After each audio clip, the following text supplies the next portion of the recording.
8-sack guy with an 8-sack guy. Our defensive line. Okay, here's what I'll say. Our defensive line, interior defensive line, is definitely going to be stout for once. You have Donovan Iraku, who I think is going to take a step. I know he had the hip surgery, but he's actually looked like he's put on some more weight and looks really, really good. We don't know what we're going to do in the draft, and the Cowboys definitely for once are talking about trying to get a linebacker. They've called about Brooks in Miami and things like that. And Jerry Styles. Well, that we'll see if he falls there or if they decide to move up. You go get Styles. You put that guy in that Cowboy defense with that 4-4-3 at 6'5", Yeah. and you put that game tape on. That guy is a sandbox guy. He's a beast. He's good. He's one of the sandbox guys in the draft. There's like 6 of them, and he's one of them. Yeah, there's not many.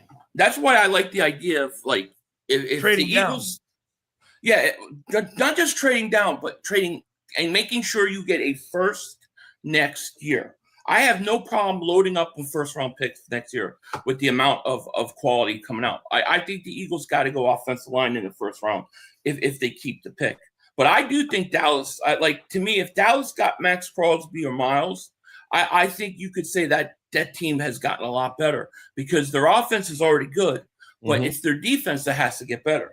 See, and for the Eagles, the reason I think like a Myles Garrett would completely would send the Eagles back to Super Bowl was because I think that defense would be really, really good. I mean, they were already good. And Jalen Phillips, if you look at what he did to help improve that team on that edge, was fantastic. You had a guy like a Garrett to play with Jalen Carter and Jordan Davis. Holy crap.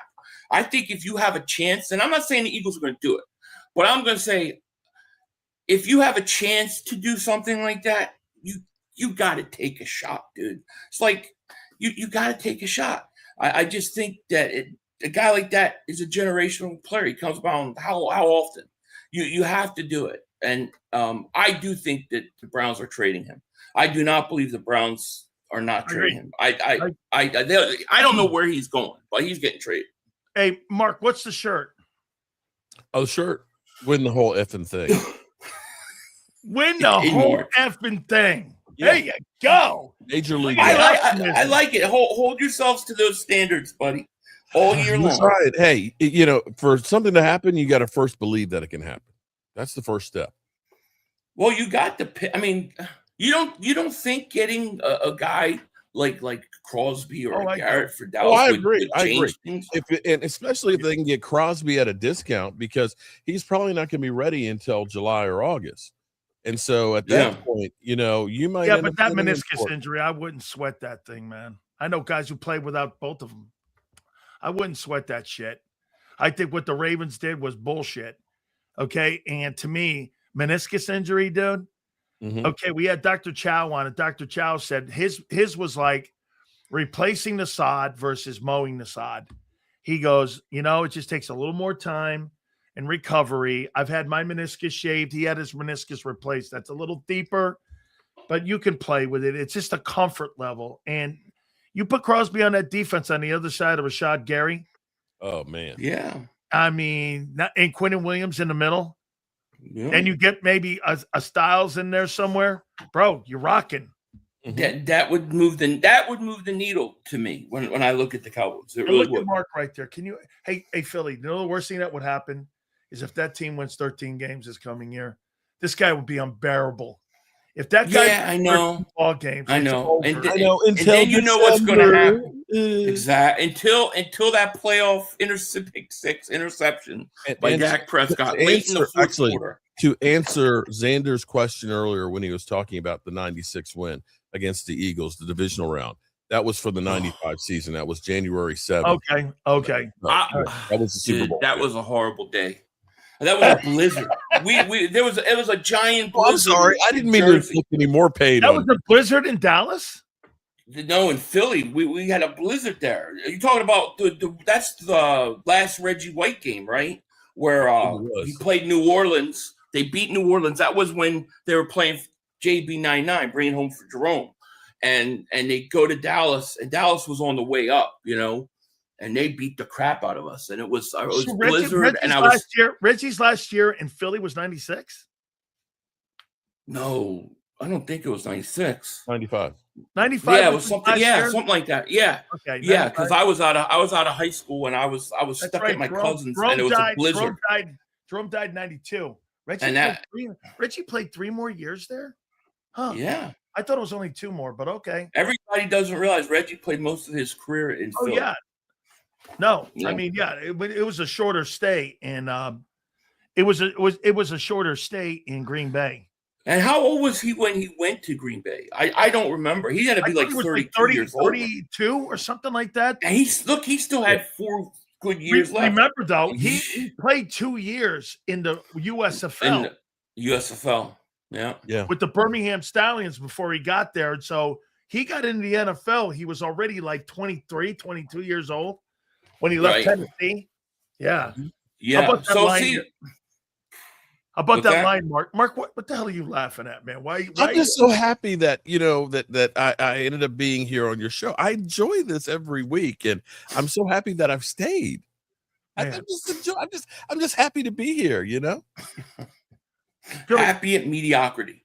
Philly, do you see that everybody's melting down in Philly right now over this article right now? You understand? I know, and I see people saying that I'm melting down, and I'm really not melting down. But I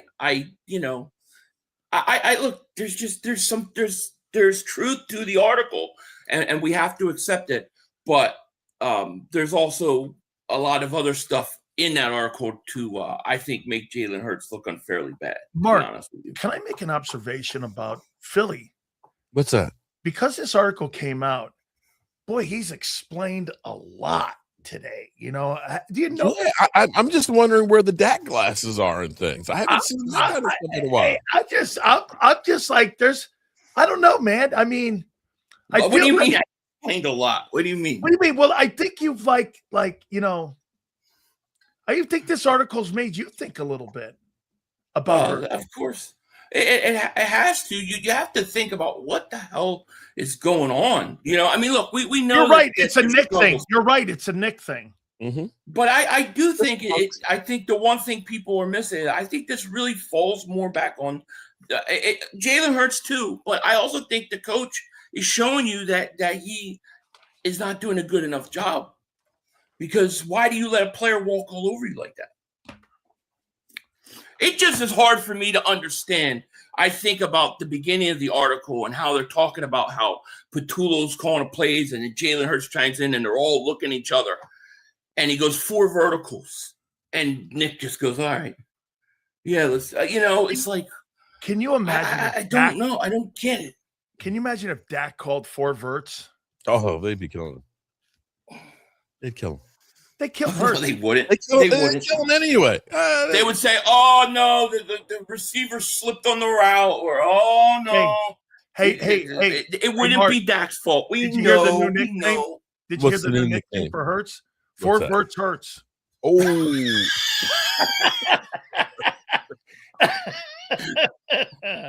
Oh shit!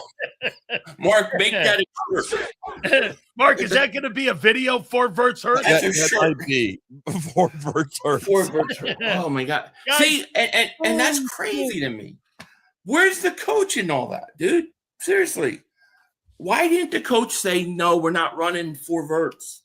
Sorry, Jalen. Something else. 4th and 11, triple coverage. I don't get it, guys. Mark, I can't wait to see the new videos. I see you all over the place everywhere. And Billy, woo, baby, man, I think that article was an eye opener even for you a little bit here. I'm not saying that you didn't know some of it, but to hear that a guy potentially could be uncoachable. I mean, and I agree with you. Yeah. Wait a minute. Listen, if you're talking about a scale of 10, I probably believe that as a 6. There's, like you said, some truth to it. Do I believe that he's completely uncoachable? Absolutely not. You don't get that far and win that many games being uncoachable. No, that's completely ridiculous and impossible to do that, okay? Right. But look at Mark Combs just over there. Where there's smoke, there's fire. Look at him over there, man. This guy's drunk with the Eagle misery. That's fine. It's only March. Or it's only April. This is what it's like being an Eagle fan, right? Just crapping on other people. We don't crap on anybody. We always got our own thing going on. We don't need to worry about anybody else. Guys, I appreciate you very much, and it's my favorite segment. It's my favorite. Thank you guys for staying on a little longer. Appreciate it very much. Appreciate Have it. a nice day, Philly. Yeah.